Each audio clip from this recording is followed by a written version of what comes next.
Maasim-asim pa.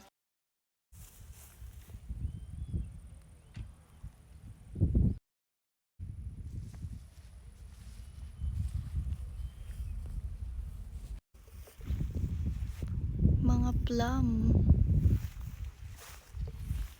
Mga plum to.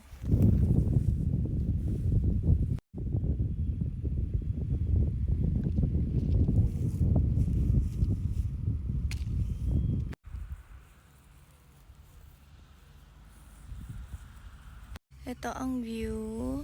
7:41 na ng gabi pero tingnan nyo. Parang alas 2, alas 3 pa lang ng hapon. Ayan. Ito nga palang titikman ko is plum. Andito ako ngayon sa country of Switzerland. Medyo haggard ako kasi kaninang umaga lang yung dating namin dito sa Switzerland. And maasim.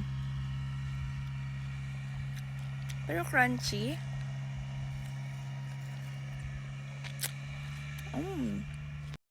Ayan siya. Ito pa yung mga ibang bunga. Hindi pa daw mga pwede yan. Ito na kasi yung pinaka-closest na pwede. Maasim-asim.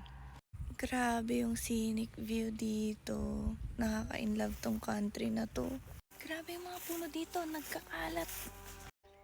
Ito, grabe. Mga mansanas. Grabe yung iba nabubulok na lang, oh. Tikim tayo ng isa. May nalaglag. Taste test ng mansanas.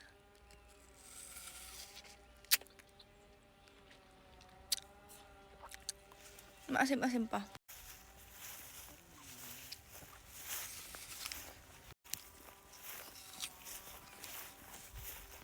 Grabe, puros apple tree to. Tapos doon kanina mga plum trees.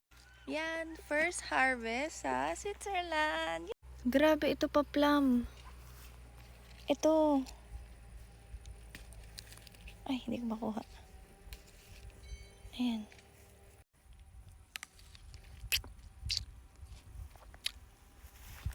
Asim! Pero ayan, ang dami. Grabe na ito. Kaya wala akong masyadong upload ngayon dahil nasa biyahe kami. Almost 20 hours yung biyahe ko going here to Switzerland. So, nag-visit ako dito. And ayan, ang mga susunod na mga videos ko is update about here sa Switzerland. So, that's it. Bye-bye!